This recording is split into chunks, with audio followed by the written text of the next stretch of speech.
Olá, tudo bem com vocês? Espero que esteja bem. Então, hoje a nossa aula vai ser sobre a história da regionalização brasileira, ok? Ele coloca aqui os diferentes Brasis. Vamos lá. Aqui está vendo Manaus, no estado do Amazonas, Curitiba, no estado do Paraná, Rio de Janeiro, no estado do Rio de Janeiro, Ouro Preto, em Minas Gerais, São Paulo, no estado de São Paulo, Recife, no estado de Pernambuco. Então, o que acontece? A gente vendo essas imagens aqui, essas fotos, a gente percebe que existe uma diferença de uma região para outra, né? Isso é óbvio, né? A gente vê que a arquitetura é um pouco diferente de uma região para outra. A gente vê valores em algumas regiões mais importantes do que outras. Por exemplo, lá em São Paulo, no estado de São Paulo, a gente sabe que é o centro financeiro do Brasil praticamente, né? Tudo que envolve Brasil acontece lá, né? Tudo que é lançamento, algum produto, coisa e tal, é ali que é lançado. Por quê? Ali tem a maior concentração da população brasileira, começa, no caso, no estado de São Paulo, cidade de São Paulo, né? E aí por diante, né? Só para vocês terem uma ideia, né? Rapidinho, né? A população que tem em São Paulo é em torno de 21 milhões de habitantes. No estado do Paraná é 11 milhões de habitantes. Quer dizer que então, só na região da Grande São Paulo tem mais gente que no estado todo do Paraná, né? Então aí tem uma questão cultural que a gente vê. Só isso aí já é um ponto que muda a questão cultural de uma região para outra. Como então a gente está vendo várias imagens aqui, então é isso que é interessante a gente ver também, né? A região sul é conhecida como a Europa brasileira, né? Que é muito forte a cultura europeia na região sul, né? Mas então, vamos lá, vamos para frente. Eu quero falar mais um pouco com vocês. Então, aqui está mostrando a divisão regional Delgado Carvalho de 1913. Então, o que acontece? A regionalização do IBGE. IBGE o que é? Instituto Brasileiro de Geografia e Estatística. Veja só, ele foi criado em 1913 por esse mesmo cidadão, Delgado de Carvalho. Tá?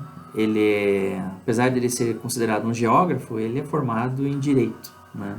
Mas ele foi um dos responsáveis até da introdução da geografia nas escolas, tá bom? Então ele tem uma grande influência no Brasil. Vamos lá. Daí que ele está mostrando, por exemplo, que a região brasileira era diferente nesse período. Ele foi levantado alguns dados e a gente vê que, por exemplo, não era a região sul conhecida aqui, era conhecida como uma região meridional. A região sudeste não existia, era a região oriental. Daí, região central, né? Então, você vê que, vocês vão perceber que no decorrer aqui dos slides, vai haver algumas mudanças na divisão regional brasileira, tá bom? Por exemplo, tá vendo ali, só atente em São Paulo. São Paulo, se fosse falar assim, em outra palavra, quer dizer que São Paulo pertencia à região sul, né? Então, no caso aqui, a região meridional. Então, a gente já chegou a pertencer a uma região só. Vamos lá.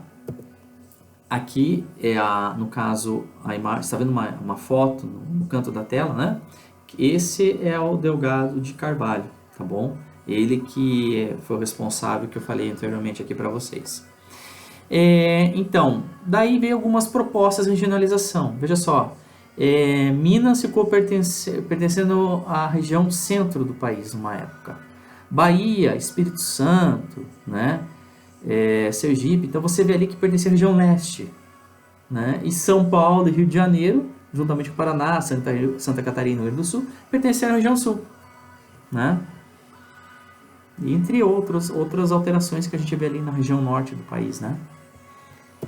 Vamos lá. Em 1945, outra mudança, né? A gente vê aqui, Nordeste Ocidental, surgiu o Nordeste Ocidental. Vamos lá. Em 1950, veja só, aqui tem algumas regiões que foram, vamos falar por aqui, ó, pera aí. Entre 1940 e 1945 começou a surgir alguns territórios, tá? Eu queria mostrar aqui, mas acho que eu não mostrei vou mostrar aqui mesmo para vocês. É o território aqui, ó. Vocês percebem que aqui surgiram alguns territórios, que foi mais ou menos em 1943, que foram alguns territórios ali, do Aguaporé, território Rio Branco, território Amapá, território Ponta Porã e território de Iguaçu. Por que o termo território? Essas regiões não tinham um governador. Quem cuidava dessa região era o governo federal, não tinha governador. Então era responsabilidade do governo federal. Isso tudo aconteceu em 1943. No entanto, por exemplo, ali a região lá em cima, o território do Rio Branco, em 1962 se tornou Roraima, tá bom? Ali também, onde é território Guaporé, virou Rondônia em 1956, tá bom? E algumas regiões ali, por exemplo, Ponta Porã ficou pertencendo ao Mato Grosso do Sul, que houve uma divisão de Mato Grosso, que hoje nós conhecemos Mato Grosso e Mato Grosso do Sul, tá bom? E daí, no caso, o território Iguaçu ficou pertencendo uma parte ao Paraná e outra a Santa Catarina, não criaram um estado ali, né? Em 1950, houve algumas mudanças ali, né? Vocês estão vendo ali, né? Que daí a Bahia pertenceu à região leste, tá bom? Rio de Janeiro também, outra alteração, né? Sumiu aquela região ali, ó, nordeste ocidental, ficou ao nordeste. E daí nós temos 1960, não é isso? Ó, não é isso? 1970, que nós temos aqui, que foi uma das, não é a última configuração, mas é uma das últimas configurações que nós temos aqui. Deixa eu ver se isso mesmo. É uma das penúltimas configurações que nós temos aqui. Você vê uma diferença, por exemplo, agora você vê que, por exemplo, o estado de Goiás ainda é toda aquela região. Mas, por exemplo, se vocês olharem no livro de vocês, na página 139, nós vemos a configuração final do território brasileiro, que o estado do Tocantins, que ficou dividido no estado de Goiás, e ficou pertencendo à região norte do país, tá bom? Certo? Daí o território Amapá já é Amapá, no caso ali Rio Branco ficou Roraima, o território Rondônia ficou a Rondônia, né? E a divisão, daí você vai ver também ali na página 139, do Mato Grosso, que daí virou Mato Grosso do Sul, Mato Grosso e Mato Grosso do Sul, e Goiás ficou dividido, está uma parte de Goiás e uma parte Tocantins. Isso aí, gente.